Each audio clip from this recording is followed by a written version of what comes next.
is on. Tap in. What are you doing? I'm sorry. Doesn't matter. Put it on.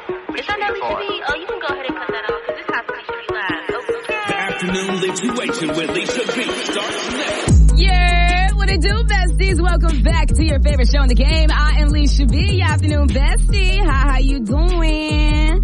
Happy Turn Up Thursday. I hope that you're having a great day. You just got off the schoolyard. You're just getting out of school and you're getting out of work, but you're not out of work, no worries. I'm still here for you, bestie. Ain't no worries. I am here for you every single weekday. That's just what I do. It's my bestie duty. If you are a new, tried and true member of the bestie crew, you already know what we do. But if you're a new bestie, hey girl, hey boy, welcome to the vibes. We're here until 7 o'clock with good vibes, good music, and tickets galore. So let me bless you with some good music so I can get back to them tickets that you know and love. Let's get into this, Jack Harlow. What's poppin'? Your daily dose of pop culture. The Lituation Report on Magic 104.9. Grand Rapids #1 for hip hop and R&B. Big Sean has put his own spin on one of Ye and Ty Dolla $ign's Vulture 2 songs with his own new track. Now, ahead of the release of his new album, Better Me Than You tonight, the Detroit rapper shared a track called Fighting Fires exclusively on SoundCloud. And fans started to notice that the beat sounded almost identical to that of My Soul, which is a spiritual closing song of Vultures 2. Now, Big Sean first teased this track in July, well before Vultures 2 was released, and acknowledged that the track may end up on the collaborative project, so it looks like it still will end up on his too. And last but certainly not least, Juice WRLD fans have a lot to look forward to, according to the late rapper's friend and collaborator, DJ Scheme. He took to the X on Tuesday and shared some information about plans for Juice's catalog of unreleased material, saying that according to Juice WRLD's manager, Lil Bibby, there's an album and another project full of his greatest leaks that we haven't even seen yet. I'm really excited to hear more Juice WRLD because I miss that man. If you want more details, you know what to do. Tap into that MyMagicGR.com. Grand Rapids #1 for hip hop, Magic 104.9. But I'm Lisha B, afternoon bestie, and I'm all for a good adventure or two. Going to a situation and not really knowing what you're gonna do or having any plans definitely is a good time sometimes. And this lady decided to do just that. She's a TikToker and she ended up having a blast at a random concert. Now, I'm a girl who loves to go and have a good time, okay? Especially when it comes to music events and concerts. But I don't know if I would necessarily go to a concert of someone that I don't know by myself. So I want to know, have you ever been to a concert by yourself, a random one where you did not know who the celebrity was or who was performing? And did you have a good time or did you actually not have a good time? Was it a flop or was it a bop? Let me know. I want to know all the details and get into the nitty gritty. So download that MyMagicGR app and tell me a time that you went to a random concert by yourself and had a great time or a horrible time. I want to know. It's Magic 104.9.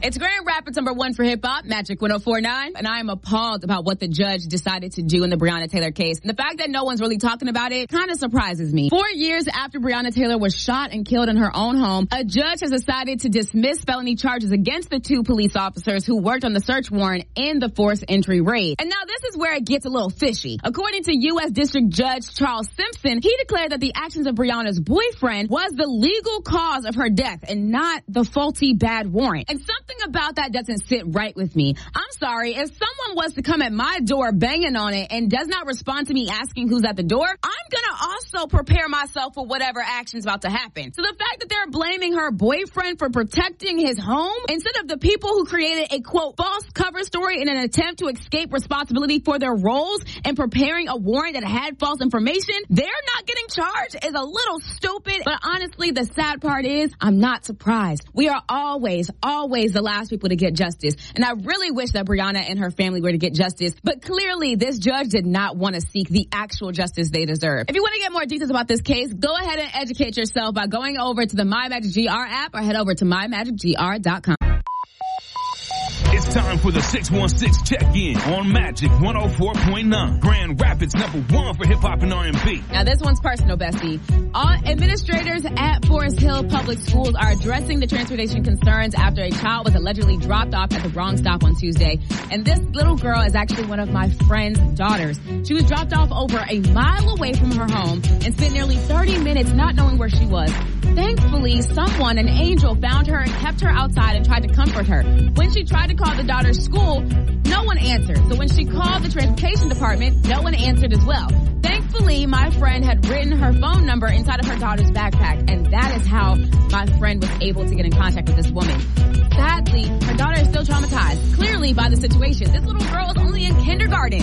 What situation would it ever amount for a bus driver or any administrator to allow a child, a kindergartner, a 5-year-old, to be dropped off a mile away from her home. I just want to figure out what's going on. And right now, the statement from the school is not really sitting right with me. If you want to get more details about this situation and as it gets updated, go ahead and tap into the MOMager GR. Grand Rapids #1 for hip hop, Magic 104.9. We are always talking about the celebrities who we love and adore, like Usher. But let's talk about the lady who was helping this man get it together. Her name is Janetta Patton, and she is the original MOMager when she was managing her son Usher's career for 17 years. Miss Patton was always in the background, making sure that his business affairs were taken care of and his brand was intact. And after years of dedication to her son and the industry, she decided to branch out and open her own culinary incubator in 2016. And with that incubator, she supported different chefs, bakers, caterers, food producers, and mobile food services throughout the city of Atlanta. And now she is the proud owner of Jay's Smokehouse, which is a barbecue restaurant in Doraville, Georgia. They officially opened on August 2nd, and the new restaurant is all things barbecue, from ribs to brisket to chicken to even some vegan options too. So if you love